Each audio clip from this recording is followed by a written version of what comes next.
Asal-usul suku Batak. Suku Batak merupakan salah satu suku bangsa Indonesia yang terletak di Sumatera Utara. Asal-usul suku Batak ini sangat sulit untuk ditelusuri dikarenakan minimnya situs peninggalan sejarah. Orang Batak percaya kalau si Raja Batak diturunkan langsung di Pusuk Buhit.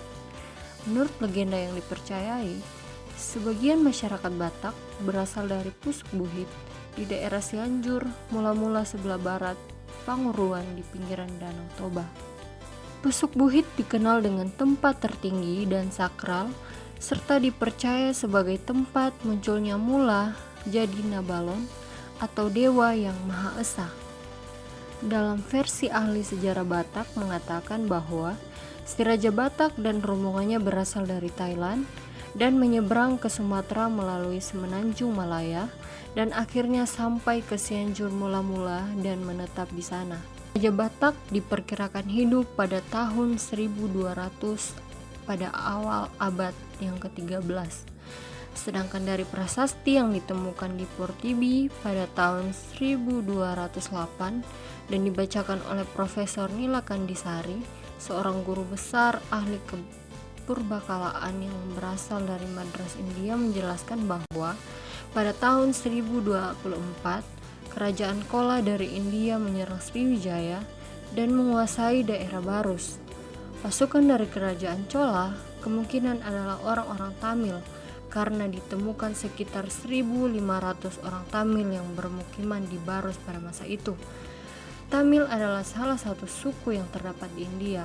Pada zaman itu, Tamil asal India membangun kota dagang Barus di pesisir barat Sumatera Utara.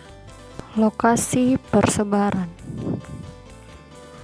Sebagian besar dari suku Batak mendiami daerah pegunungan Sumatera Utara, mulai dari perbatasan dengan Aceh sampai ke perbatasan Riau dan Sumatera Utara Barat. Suku Batak juga mendiami tanah datar antara daerah pegunungan dengan pantai timur Sumatera Utara. Dengan demikian, suku Batak mendiami daerah dataran tinggi Karo, Langkah Hulu, Deli Hulu, Serdang Hulu, Simalungaun, Dairi, Toba, Humbang, Silindung, Angkola, Mandailing, dan Kabupaten Tapanuli Tengah. Bahasa suku Batak. Bahasa yang digunakan oleh orang Batak ialah bahasa Batak, dan sebagian juga ada yang menggunakan bahasa Melayu. Setiap puak memiliki logat yang berbeda. Orang Karo menggunakan logat Karo, sementara logat Pakpak dipakai oleh Batak Pakpak. Logat Simalungun dipakai oleh Batak Simalungun, dan logat Toba dipakai oleh orang Batak Toba, Angkola, dan Mandailing. Kesenian suku Batak. Tari Tortor merupakan kesenian yang dimiliki oleh suku Batak. Tarian ini bersifat nejis. Ada lagi tari Sarampang 12 yang hanya bersifat hiburan. Sementara alat musik tradisionalnya ialah gong dan saga-saga. Adapun warisan kebudayaan berbentuk kain ialah kain ulos. Kain hasil kerajinan tenun suku Batak ini selalu ditampilkan dalam upacara perkawinan, mendirikan rumah, upacara kematian, penyerahan harta kewarisan, menyambut tamu yang dihormati, dan upacara menari tortor. Falsafah dan sistem kemasyarakatan. Dalam suku Batak, falsafah asas sekaligus sebagai struktur dan sistem dalam kemasyarakatannya, yakni yang dalam bahasa Toba disebut Dalihan Natolu. Dalam penyebutan Dalihan Natolu menurut ke-6 puak Batak, yang pertama ada Dalihan Natolu Batak Toba, Somba Marhula-hula. Kemudian kedua Dalihan Natolu suku Batak Mandailing dan Angkola, menggunakan penyebutan Dalihan Natolu dengan Hormat Marmora, Manat Markahanggi, Elek Maranak Boru. 3. Penyebutan Dalihan Natolu yaitu Tolu Sahundulan, Simalungun, Martondong Ningon Hormat, Somba Marsanina Ningon Pakei, Manat Marboru Ningon Elek Pakei. 4. Penyebutan Dalihan Natolu menurut Batak Karo, Rakut Sitelu, Nemba Man Kalimbubu. 5.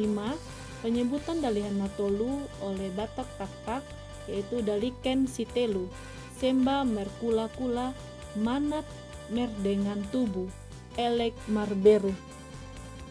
Hula-hula atau borah adalah pihak keluarga dari istri.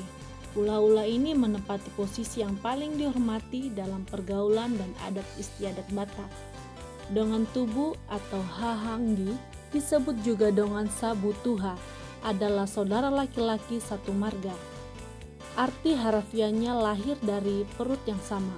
Mereka ini seperti batang pohon yang saling berdekatan, saling menopang, walaupun karena saking dekatnya kadang-kadang saling gesek. Boru atau anak boru adalah pihak keluarga yang mengambil istri dari suatu marga atau keluarga lain. Boru ini menempati posisi paling rendah sebagai parhobas atau pelayan, baik dalam pergaulan sehari-hari maupun dalam setiap upacara adat. Namun bukan berarti ada kasta dalam sistem kekerabatan Batak. Sistem kekerabatan Dalihan Natolu adalah bersifat kontekstual. Sesuai konteksnya, semua masyarakat Batak pasti pernah menjadi hula-hula, juga sebagai dongan tubuh, juga sebagai boru. Jadi setiap orang Batak menempatkan posisinya secara kontekstual, sehingga dalam tata kerabatan semua orang Batak harus berperilaku raja. Makanan khas Batak yang pertama yaitu naniura, adalah ikan yang tidak dimasak dengan cara konvensional namun layak untuk dimakan. Kemudian arsik.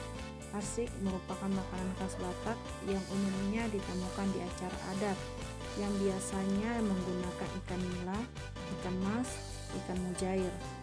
Dali nihorbo merupakan khas masakan Batak. Kemudian ada mie gomak yang merupakan juga makanan Batak, manuk nasi nadar, serta hare. Hare adalah jajanan yang terbuat dari campuran tepung beras, kunyit kencur yang dimasak dengan santan dengan teksturnya seperti bubur, bawi panggang karo, dan juga ombus-ombus yang merupakan jajanan yang berasal dari kota Siborong-borong, kue gadong, serta saksang. Saksang merupakan makanan khas Batak yang wajib ada di setiap pesta adat Batak. Dan makanan khas berikutnya itu tanggo-tanggo. Pihak suku Batak adalah amat menjunjung tinggi nama keluarga atau marga. Ini akan menjadi penanda asal silsilah keluarga. Bahasa yang digunakan suku juga berbeda. Misalnya bahasa Batak Toba akan berbeda dengan Batak Karo. Pihak suku Batak adalah amat menjunjung tinggi nama keluarga atau marga. Ini akan menjadi penanda asal silsilah keluarga. Bahasa yang digunakan suku juga berbeda.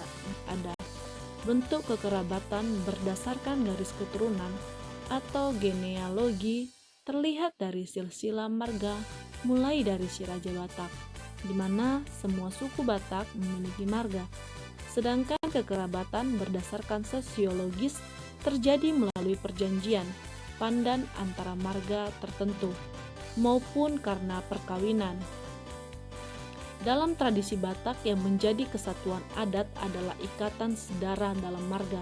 Kemudian marga, artinya misalnya harahap, kesatuan adatnya adalah marga harahap versus marga lainnya. Metode untuk menjangkau suku Batak yaitu dengan cara akomodasi dan holistik.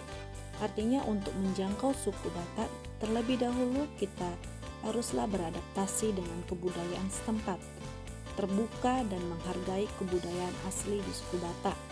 Poin yang kedua, membangun komunikasi yang baik dengan mereka. Ketiga, menjadi keluarga dan terang dengan cara menjadi berkat dan memberikan contoh hidup Kristus yang rendah hati dan penuh kasih. Dalam pelayanan kasih kita bisa melakukan berupa pelayanan sosial, baik mengajar ataupun membantu memajukan suku Batak dengan nilai-nilai kekristenan. Ketiga, sampaikanlah Injil keselamatan. Jaluasi Tuhan Yesus mamasu masu.